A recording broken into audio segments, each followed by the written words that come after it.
So today I thought it'd be fun to talk about the history of the Ronin.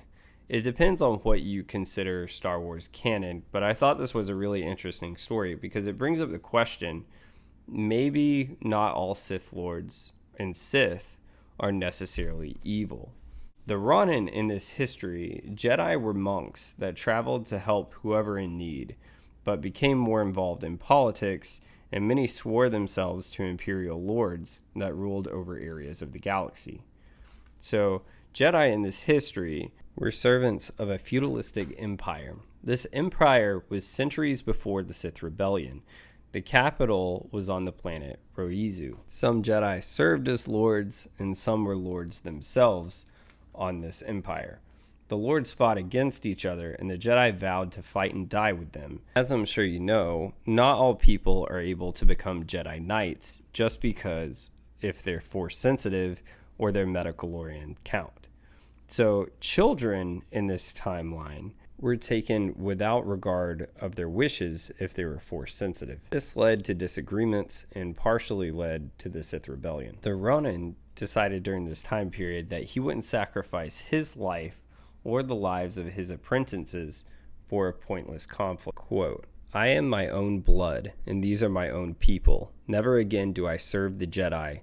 Never again do I yield to their lords." The Ronin abandoned his lord, who actually shot him in the jaw, which explains his prosthetic jaw, and became the original Dark Lord of the Sith. Quote, "Not long ago, there was a certain Jedi, a knight who rose from the ranks of the children, welcomed into one of our esteemed clans. He was blessed, you could say, favored by the gods. If you'd rather, or simply very good at following orders, as his masters imagined he would, yet this was the very man who so famously turned on the Jedi. I've often wondered why." Ronin believed in self-determination, which is why he rejected the Jedi. Many Jedi joined his ranks and became Sith, including the bandit that he fights against in the Vision short, The Duel. The Ronin and the Jedi that joined him wanted to live their own life and not be under Jedi control. So these Force-sensitive people saw the Sith as an opportunity for self-determination. Alongside the Ronin was the Sith Witch. She was very powerful and could even resurrect former Force wielders. The Sith eventually waged a war against the Jedi, but ironically began abducting children to aid their cause. The uprising Sith made their way to the Empire's capital on the planet Ryuzu and took control. The Ronin at this time begins realizing the death and destruction he brought upon the galaxy. In the Jedi Temple on the planet, he sees a vision of endless war and realizes what actions he has caused with death and destruction.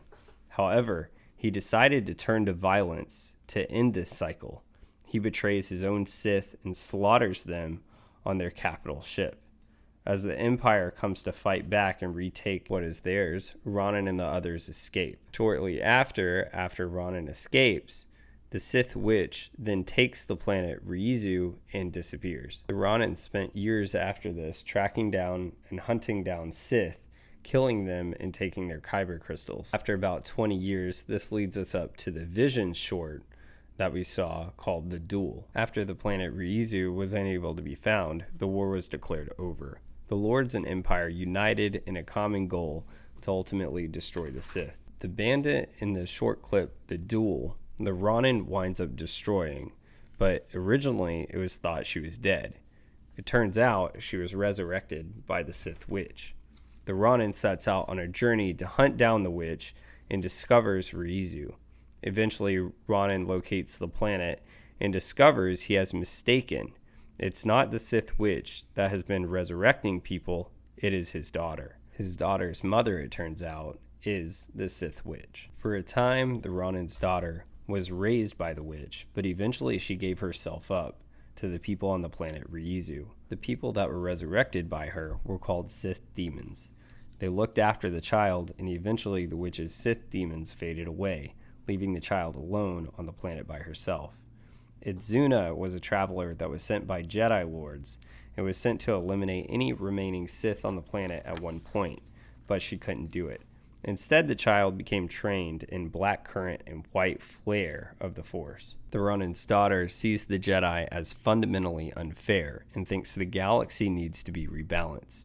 To do this, she collects souls of dead people and resurrects them, like her mother, to prepare for a war that she intends to start. The Ronin initially encountered her as a disembodied voice that guided him on his travels that he thinks was her mother, and eventually leads him to her. The Ronin, however, stops her and makes her realize she doesn't want to make the same mistake he has. The Ronin and his daughter then attempt to find ways to overturn the galaxy and change the way it is without widespread war. Me personally, I really enjoyed this novel, The Ronin. It made me think, maybe not all Sith and Sith Lords are necessarily evil.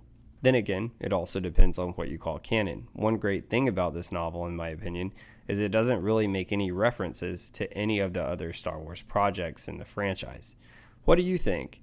Tell me what you think about The Ronin. Drop your thoughts in the comments below. I would love to hear yours.